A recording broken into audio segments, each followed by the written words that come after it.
조갑제TV 시청자 여러분 안녕하십니까. 2019년 12월 6일 오전 10시 35분입니다. 오늘 조선일보는 사설에서 청와대의 경찰 동원 선거 공작은 국정농단으로 처벌해야 라는 제목의 사설을 실었습니다. 그러면서 문재인 대통령도 처벌 대상이 될 수 있다고 경고를 했습니다. 한국의 가장 영향력 있는 신문이 공식적으로 사설이라는 이 공식 의견을 통해서 국정농단이라고 이 사건을 규정을 했습니다. 즉 탄핵 사유를 제기한 것입니다. 흥미롭게 사설 아래 광고란에는 국민혁명의장 전광훈 목사 이름으로 문재인이 주범이다, 탄핵만이 해답이다라는 광고가 실렸습니다.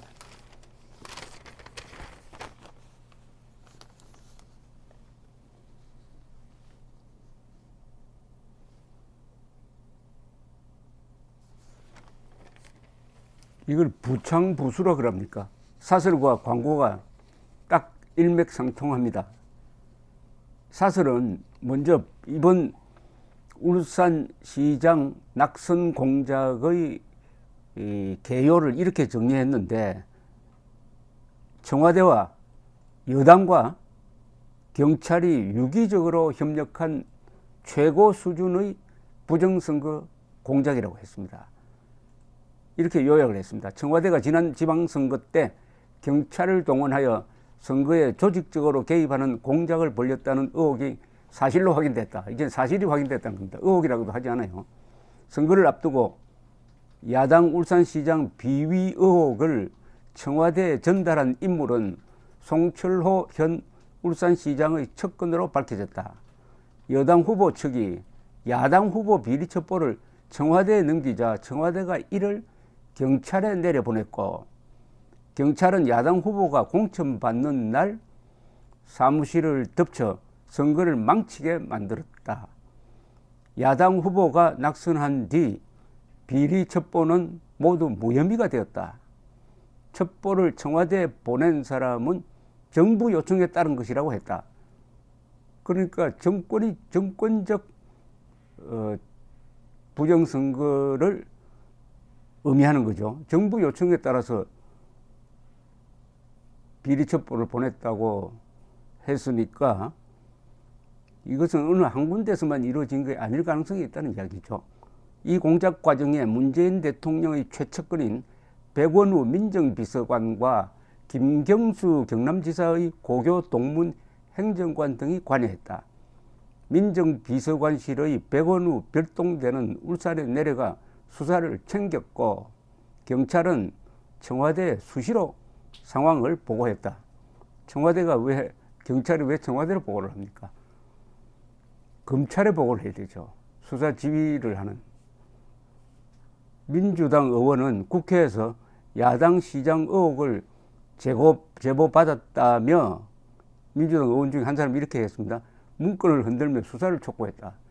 그 문건과 청와대 문건이 다 같은 걸 아닐까요? 서로 공유했다는 겁니다.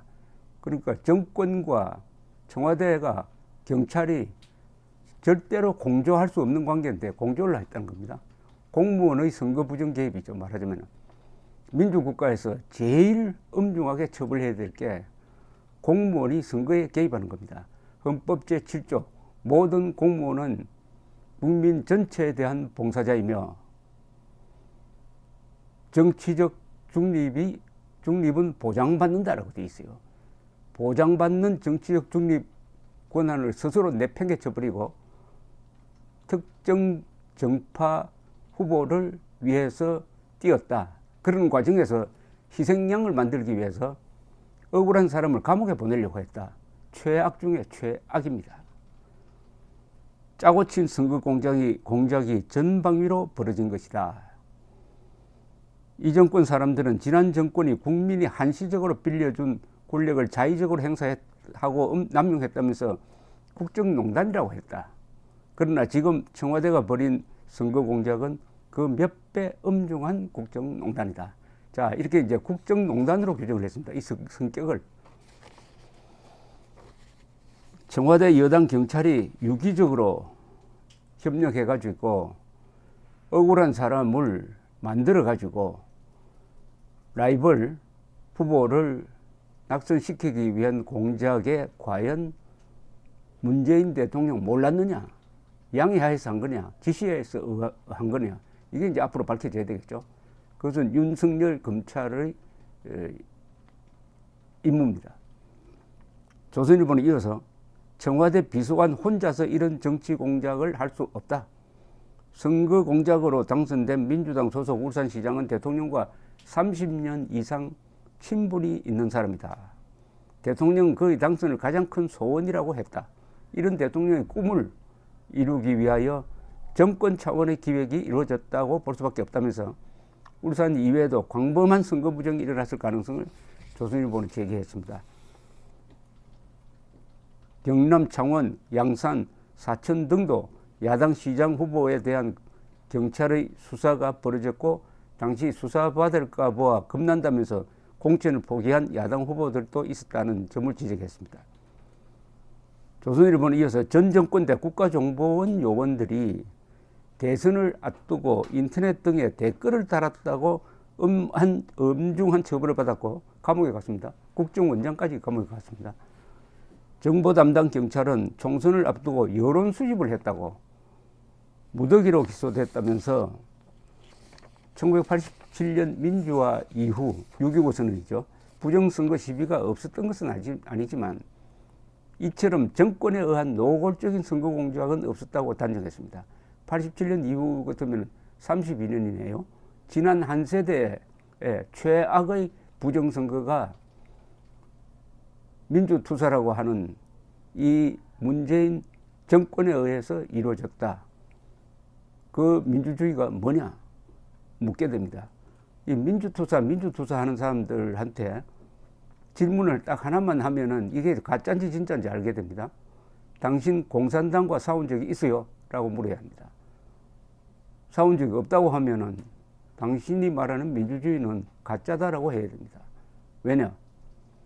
대한민국의 민주주의는 공산당과 싸워서만 지켜낼 수가 있는데 공산당과 싸우지 않고 민주투사라고 하면 안 되죠. 대한민국과 싸우고 자유민주주의와 싸운 사람을 민주투사라고 하면 안 되죠. 일제와 싸운 적이 없는 사람을 독립투사라고 하면 안 되죠. 같은 겁니다. 조선일보는 민주화 투쟁을 했다는 운동권이 헌정을 문란하고 민주주의 뚝을 무너뜨리고 있다면서 선거 공작에 문 대통령 관여가 확인되면은 엄중한 처벌을 피할 수 없다라고 딱 문재인 대통령에게 비수를 들이댔습니다. 참고로 말이죠. 박근혜 대통령이 지금 30여 년에 이르는 징역형을 여기저기서 이 건 저 건 한 3건으로 선고를 받았는데 그중 가장 먼저 확정된 판결이 있습니다. 작년 연말입니다. 그게 바로 선거 개입입니다. 2016년에 4월 총선을 앞두고 총선 공천에 개입을 했다는 겁니다. 그러니까 친박 의원들이 공천을 받도록 당시 현기환 정무수석에게 지시한 혐의 또 하나가 있습니다. 2015년에서 11월, 2016년에서 3월까지 국가정보원 특별사업비로 친박 후보자 여론조사를 한 혐의, 이것 가지고 징역 2년 선고를 받았어요. 근데 이거는 대통령이 자기 당의 공천에 개입한 겁니다.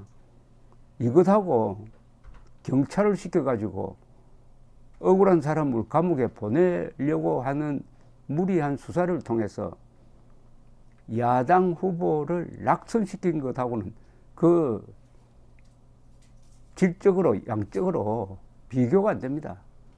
그래도 징역 2년이라면은 만약 문재인 대통령이 이 부정선거의 최종 책임자라고 밝혀지면은 몇 년 살아야 합니까? 징역 20년? 어쨌든 조선일보가 공식으로 한국에서 가장 영향력 있는 언론이 국정농단이라고 규정하고 문재인 대통령도 처벌을 피할 수 없다라고 했으니까 정광훈 목사가 낸 광고 탄핵이 답이다. 탄핵이 답이다. 탄핵이 답이죠.